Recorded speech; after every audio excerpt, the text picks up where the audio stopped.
네, 앞서 전해진 대로 입시 비리 혐의로 복역 중인 정경심 교수 오는 27일 가석방으로 풀려납니다. 네, 관련 내용 정혁진 변호사, 조기현 변호사와 함께 자세히 짚어보도록 하겠습니다. 안녕하십니까? 안녕하세요. 네, 반갑습니다. 자, 정경심 전 교수 지난 7월에도 이 가석방 심사 대상에 올랐지만 당시엔 부적격 판정을 받은 적이 있었습니다. 근데 불과 이제 2달 만에 이제 다른 결과가 나온 거예요. 이걸 어떻게 이해하면 되겠습니까? 가석방 관련해 가지고는요. 형법하고 형집행법의 규정이 나와 있는데 이 두 법을 종합해 보면 행상이 양호해서 개전의 정이 현저하여야 하고 형기의 3분의 1 이상이 경과해야 되고 벌금이 있으면 이 벌금을 완납해야 되고 그리고 난 다음에 가석방 심사위원회 심의를 거쳐서 장관이 허가 여부를 결정하도록 그렇게 되어 있습니다. 그런데 구체적으로 보면은 나이, 동기, 교정 성적, 뭐 건강 상태, 생활 환경 이런 것들을 종합적으로 고려하도록 되어 있는데 제일 중요한 거는 형기예요. 형기를 얼마만큼 채웠는가. 그런데 옛날에는 이게 실무적으로 한 80% 정도를 채워야 그래야 가석방을 해준다. 이런 어떻게 보면 하나의 기준이 있었던 거거든요. 그런데 정경심 교수가 징역 4년을 받지 않았습니까? 그런데 요번에 이제 27일인가 석방이 되면 실질적으로 한 37개월 정도 복역한 게 돼가지고 3년 1개월 정도, 한 11개월 정도 자녀 형기가 남게 되는데 그 기준이 딱 80% 정도가 되는 겁니다. 그렇군요. 그래서 제가 봤을 때는 그냥 일반적으로 다른 사람하고 크게 다른 바 없이 그렇게 가석방이 되는 것이 아닌가 그렇게 생각이 됩니다. 알겠습니다. 네, 뭐 의료적이진 않다라고 말씀해 주셨는데 가석방 기간 동안 일상생활 똑같이 할 수 있는 건가요? 뭐 제약되는 부분은 없나요? 전반적으로 보면 크게 제약은 없다고 볼 수 있습니다. 보호관찰 명령을 같이 받기 때문에 보호관찰관의 지시를 받아야 되고 또 정기적 면담을 해야 됩니다. 거주지 이전을 할 수는 없고 또 해외 여행도 금지가 되는데요. 그 외에 이제 범법 행위를 하지 말아야 된다거나 재활을 위한 노력을 해야 된다거나 이제 원칙적인 이런 게 있지만 일상생활에 큰 제약은 없을 것으로 봅니다. 그런데 일단 아들의 입시 비리 재판은 지금 진행 중이잖아요. 그렇다면 다시 또 재수감될 수도 있는 상황이라고 봐야 됩니까? 이론적으로는 가능한데 왜 그러냐면 형법에 가석방 중에 금고 이상의 형의 선고를 받아 확정이 되면 그러면 그 효력을 잃게 돼서 다시 또 구속이 될 가능성이 있는데 현실적으로 가석방 기간이 한 11개월 정도 남았단 말이에요. 그런데 지금 조국 전 장관도 같이 연루가 되어 있는 이 재판이 그 기간 내에 대법원까지 확정될 가능성은 사실은 별로 없어 보이고 물론 이제 그 재판 자체에서 그것도 이제 업무방해죄가 될 텐데 그 재판 자체에서 실형 선고가 나올 가능성은 있지만 가석방이 실효가 돼서 그 문제가 될 가능성은 제가 봤을 때는 별로 많지 않아 보인다 생각이 됩니다. 그렇군요.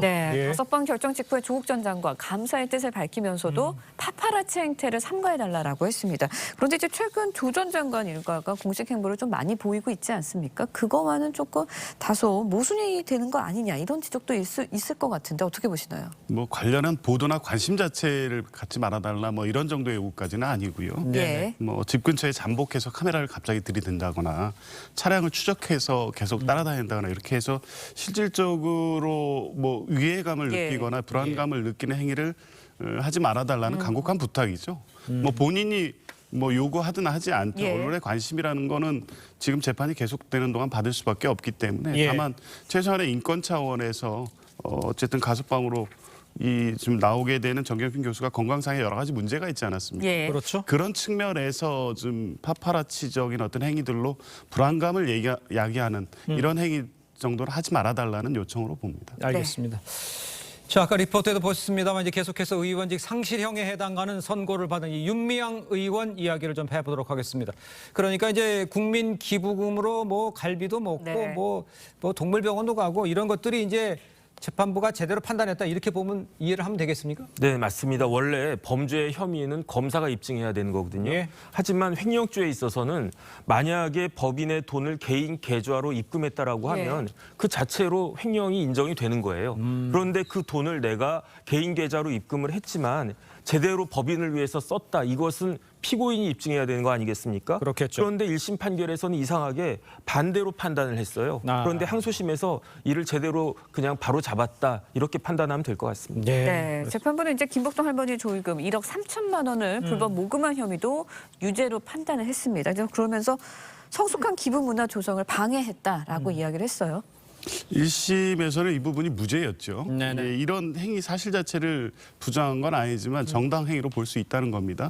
장례라는 어떤 특수한 상황이 있었기 때문에 기부금품법에 따른 어떤 모집 행위에 대한 예. 절차적인 것을 지키지 못할 어떤 사정이 있었다고 보고 또 그 모금된 금액 자체의 사용처가 개인적으로 이용하거나 이런 부분은 아니고 예. 관련 단체의 어떤 비용으로 지출되거나 했기 때문에 네. 예. 그러한 사정을 고려했을 때 정당 행위로 봤었는데 항소심 재판부는 좀 엄격하게 법정을 한 것 같습니다.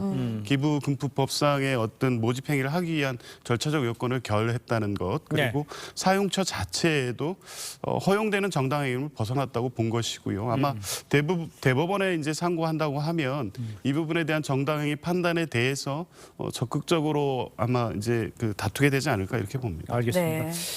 일단 근데 아주 눈에 띄는 게요. 윤 의원이요. 여갑으로부터 타낸 보조금을 직원들 계좌에다 입금한 뒤에 이거를 다시 기부 명목으로 다시 돌려받는 네. 거 있습니다. 야, 왜 이렇게 복잡한 루트를 통하는 겁니까? 원래 진실은 단순한 거 아니겠습니까? 뭐 맞으면 맞다, 틀면 틀리다 이렇게 심플하게 하면 되는 거예요. 네. 그런데 뭔가 숨겨야 될 일이 있기 때문에 이를 복잡하게 만드는 거 아니겠습니까? 보조금 관리법이라고 있어요. 예. 이 법에 보면은 거짓 신청, 기타 부정한 방법으로 보조금을 지급받으면 그러면은 10년 이하 징역에 1억 이하 벌금에 처해질 수 있도록 규정을 하고 있는데 네네. 그 법원에서는 항소심 법원에서는 이러한 모든 과정이 기망과 부정한 방법이 있었다라고 해서 예. 이 부분도 유죄로 판단을 한 겁니다. 네. 재판 과정을 좀 살펴보면요. 예. 항소심 판결까지 3년이 걸렸습니다. 맞아요. 그리고 앞으로 대법원 판결도 남아 있습니다. 윤미향 의원이 항소를 하겠다라고 밝혔기 때문인데 최종 판결 더 늦어질 전망입니다. 그러면 이제 윤 의원, 최가공 전 의원처럼 임기를 다 채우는 거 아니냐 이런 지적도 있거든요.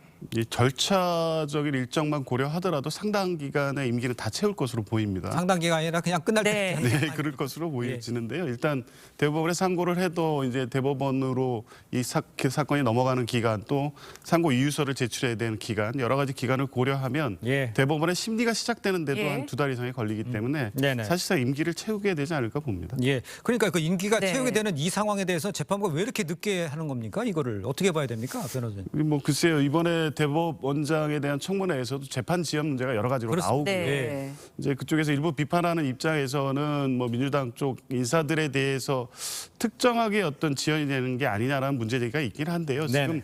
법원 전체적으로 재판이 상당히 지연되고 있는 건 맞습니다. 예. 특별히 윤미향 의원에 대해서 이 사건이 지연됐다고 보기는 어렵고요. 예. 사건 자체가 뭐 혐의 사실이 8개나 되고 기록도 방대하고 검토해야 될 여러 가지 문제들이 있었기 때문이지 특정하게 어떤 윤미향 의원에 대해서 어떤 임기를 채워주기 위한 어떤 법원의 고려 또 배려 이런 게 있다고 보기는 어렵다고 알겠습니다. 봅니다. 네. 일단 이제 막상 이 재판 결과가 나오자요. 민주당 의원들이 아무 반응 없이 침묵을 이어간다는 점도 지금 짚어볼 점입니다. 위안부 할머니에게 최소한 그 유감 표명 정도를 네. 하는 게 도리는 아닌가? 뭐 이런 생각은 했는데 어떻게 보셨어요? 글쎄요, 저는 윤미향 의원이 지금 민주당 소속이 아니고 무소속 아니겠습니까? 그렇습니다. 네. 그렇기 때문에 침묵하는 것인가 그렇게 생각을 했는데 곰곰이 생각을 해보니까 1심 때는 이재명 대표가 의심해서 미안하다, 정신 차리겠다 이렇게 이야기를 했고 네네. 양 이원영 의원도 검사와 언론의 마녀 사냥이었다라고 그렇게 이야기를 했단 말이에요. 예. 근데 그때도 윤미향 의원 무소속 아니었겠습니까? 민주당이 물론 지금 상황이 뭐 제정신일 수 있는 그런 상황은 아니고 정신이 없겠지만 그래도 이 부분에 대해서는 뭔가 입장 표명을 해줘야 예. 그래야지 이제 할머니들이 어느 정도 납득하실 수 있지 않을까 저는 그렇게 생각이 됩니다. 알겠습니다. 가장 네. 피해를 보신 분들이 위안부 할머니라는 거 잊지 않을 거야 될 것 같습니다. 예. 자, 오늘 말씀 여기까지 듣겠습니다. 고맙습니다. 고맙습니다. 감사합니다.